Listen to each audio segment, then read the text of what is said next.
Claire de Viemings, coach pour personnes autistes Asperger.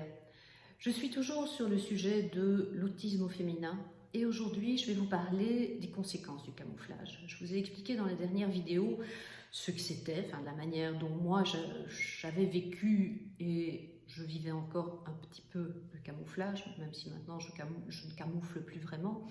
Mais vous avez bien compris que ce camouflage, c'est pas anodin, ça a des conséquences physiques, psychologiques et cognitives qui sont extrêmement importantes pour la femme autiste qui camoufle. La première conséquence, c'est que nous allons donner une vision complètement stéréotypée de l'autisme, parce que en ayant aussi bien appris à imiter, on a l'air normal et donc on ne correspond pas à ce que les gens ont en tête par rapport à l'autisme Rain Man, etc. ou l'autiste non-verbal qui se tape la tête contre les murs. On paraît relativement intégré quand même. La deuxième conséquence, c'est qu'on ne sait pas qui on est. On est continuellement en représentation. On ne sait pas ce qu'on aime, ce qu'on n'aime pas, on ne sait pas quels sont nos talents, on ne sait pas comment les développer, on est, comme je le disais dans la vidéo précédente, on est quelque part ailleurs et pas... il y a d'un côté il y a la personne qui parle, la personne que vous avez devant vous, de l'autre côté, ailleurs, il y a nous. Quelque part, on ne sait pas où, et on ne sait même pas qui est cette autre personne. Donc ça veut dire que très souvent, on va perdre ses talents, ou du moins on ne va pas les exploiter parce qu'on ne sait tout simplement pas qu'on les a. Ensuite,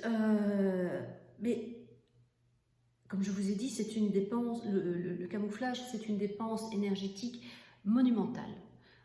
Ça épuise complètement parce qu'on est continuellement dans le contrôle. Je vous ai expliqué le contrôle de soi, le contrôle de l'autre, le contrôle de la relation. Et donc, c'est contrôler ce que l'on dit, comment on va le dire, quels mots on va utiliser, quelle attitude on va avoir, quand on va... se mettre en miroir par rapport à l'autre, c'est-à-dire mimer les gestes que l'autre fait, si l'autre s'approche, s'approcher, si l'autre se recule, se reculer, savoir que si on croise les bras, c'est pas bon, etc., etc. Tout le temps, faire attention à ça. Évidemment, à partir du moment, il y a des moments où tout à coup, on va pas pouvoir faire attention.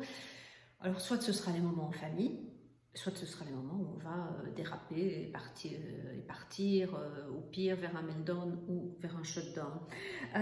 Et donc, un beau jour, la conséquence ultime de ce camouflage, c'est le burn-out autistique. Et j'ai lu quelque part sur Internet, tomber en morceaux. Moi, l'expression qui me venait et qui me vient toujours, c'est être fracassé, comme un navire qui est fracassé sur les rochers et il n'y a plus que des débris. Et donc, c'est ce qui m'est arrivé quand j'ai fait mon burn-out. Et on ne savait pas à l'époque, évidemment, que c'était un burn-out autistique. Et donc, un burn-out autistique, là, je consacrerai aussi, évidemment, un jour une série vidéo là-dessus. Un burn-out autistique, c'est pas un burn-out normal. Un burn-out autistique, c'est vraiment cognitivement la personne qui s'effondre. Et les burn-out autistiques, ce sont des burn-out où, en général, on passe un point de non-retour et il y a des choses qu'on ne pourra plus jamais faire.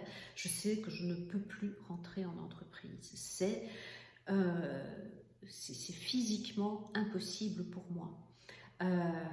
Je sais que je ne peux plus gérer, je n'ai plus la capacité cognitive de gérer de nombreuses interactions sociales, de gérer des emails, beaucoup d'emails, etc., de gérer des procédures, parce que le burn-out est passé par là et le corps n'accepte plus,